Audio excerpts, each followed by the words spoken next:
एक नदी के किनारे दो पेड़ थे।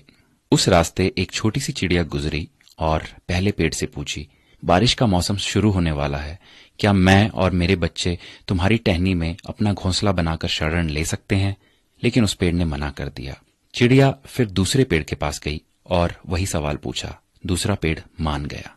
चिड़िया अपने बच्चों के साथ खुशी खुशी दूसरे पेड़ में घोंसला बनाकर रहने लगी। बारिश का मौसम आया और एक दिन इतनी जोर की बारिश हुई कि नदी के पानी का स्तर और तीव्रता बहुत बढ़ गई। इसी दौरान पहला पेड़ जड़ से उखड़कर पानी में बह गया। जब उस चिड़िया ने उस पेड़ को बहते हुए देखा तो कहा, जब मैं तुमसे अपने और अपने बच्चों के शरण के लिए आई तब तुमने मना कर दिया था, तो अब देखो तुम्हारे उसी रूखे बर्ताव की सजा तुम्हें मिल रही है।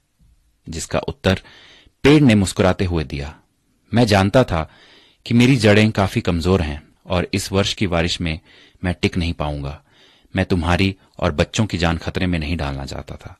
मना करने के लिए मुझे क्षमा कर दो। और ये कहते कहते पेड़ बह गया।